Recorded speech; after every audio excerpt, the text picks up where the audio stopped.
Yesterday, I did my live shirtless. Um, I'm going to make it a regular thing. I'm going to do shirtless Saturdays from here on out. Not because I had such an overwhelming response from everybody loving me talking shirtless. That was not the case. The reason why I want to make it a regular thing is because I made a commitment to put myself and my body out there because I feel like it is impossible for me to take a position as a leader in the ADHD community of wanting to lead people to have better lives as a life coach, and for people to think that I'm not aware of where my body sits. Um, it's not the case. It was a little bit like I knew that I'd gained weight. I knew that my blood pressure was high. I knew that I wasn't super comfortable, but I hadn't looked at myself in the way that I looked at myself yesterday.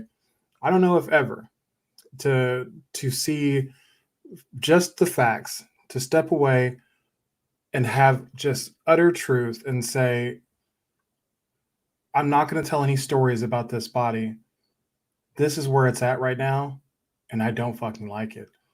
This is not who I'm supposed to be. This is not the vessel that is going to carry me to greatness. So I'm gonna check in on Saturdays, doing shirtless Saturdays to help keep myself accountable, but also to show somebody else out there what the transformation looks like, because I'm committed to it. I know, like, I've been in good shape before. I know what it takes. I know it's hard. I know I'm almost 40 fucking years old. I know it's not going to be as easy as it was 5 years ago, and it was really hard then. But something has changed in me. I am tired of making excuses. I'm tired of blaming everyone else. I'm tired of life happening to me. And I thought that acknowledging that in my business was enough. I thought that acknowledging that in my relationships was enough. And it helped. Certainly it did. But not acknowledging that my life happening to me in my body and my being with God was dragging me down. And the other two, that I had accepted it, that I had made efforts to grow in these other two areas, but I was being dragged down because I wasn't able to see the big picture. I wasn't able to see that in order to be a leader, you have to be a three, maybe even a four-dimensional human being for people to want to follow you. People aren't going to want to follow somebody who doesn't have the awareness to say, I'm not comfortable in this body. And so as I sat there in all of my, shirtless wonder, the cascade, or sorry, the collision of emotions that I had really opened up a lot of revelations for me. Um, I realized that that sedation that I'd accepted with my body had cascaded to all areas of my life. The fact that I'd accepted that mediocrity, that that being okay was good and good was good enough, was how I was facing all of my life. As a father, I thought I was good. I'm a good dad, and good dad was good enough. As a businessman, I'm starting a business. I'm doing good, I guess. In the first year, I'm actually making some money. As much as it's weird to say, like I would say I'm in profit at this point, even though I had a really low overhead. So being in profit was not super hard, but I'm there. So that's good. And I took it as good enough. I brought my blood pressure down some. I didn't ache and hurt every morning when I woke up.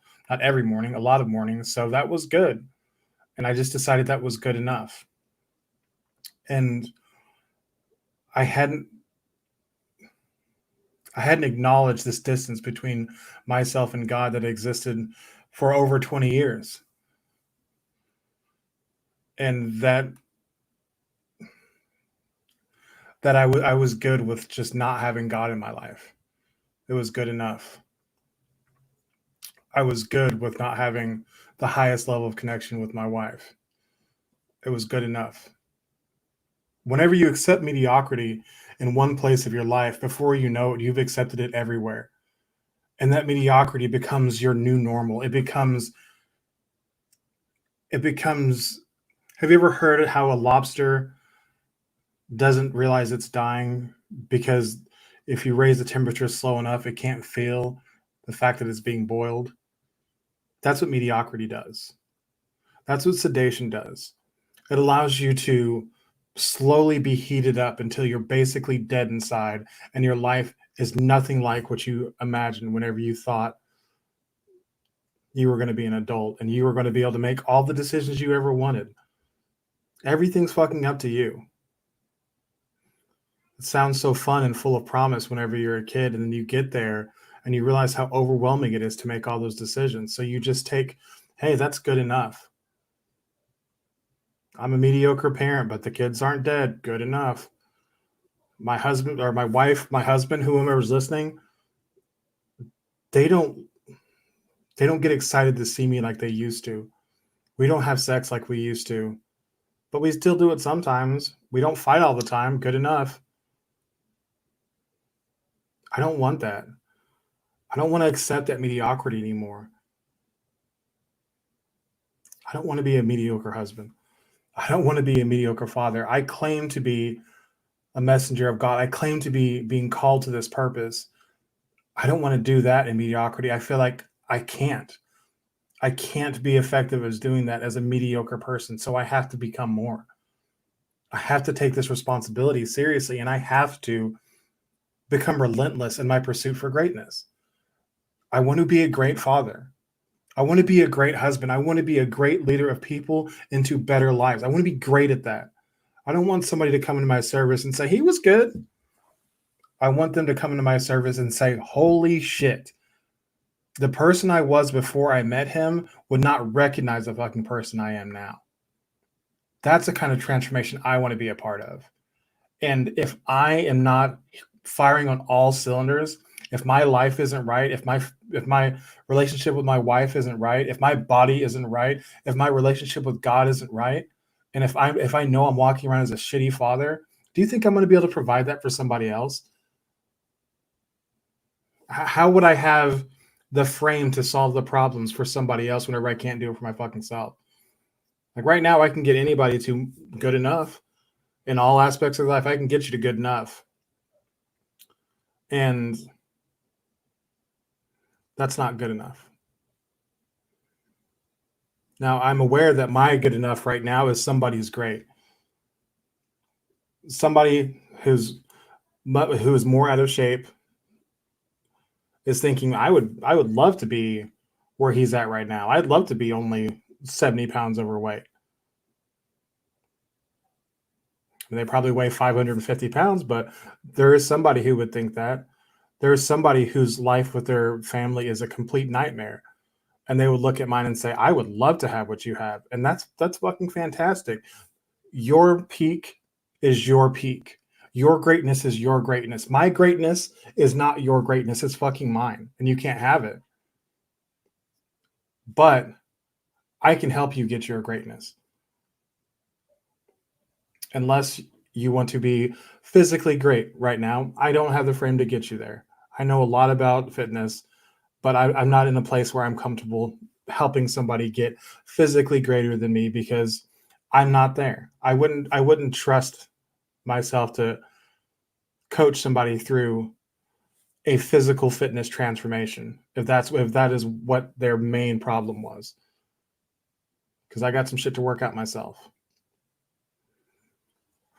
But for those who are struggling with the balance in their families, who are struggling to show up as a father and as a husband on a day-to-day basis because they settled with mediocrity, that's somebody I can help right now. That's something that I've been through. I've been with, I have stuck it out, and I have been on the other side. Things for me are so much better as a father and as a husband. But now, because I have that clarity, I can breathe enough to see what it's like to have some sort of control in that life. I'm greedy. I want more.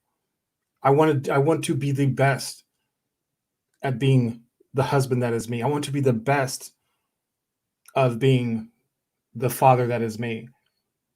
So I have to keep growing. But I'm more than willing to take other people and bring them along with me and teach them what I know and help them grow to become what their grade is. That's it for today. I will talk to you tomorrow.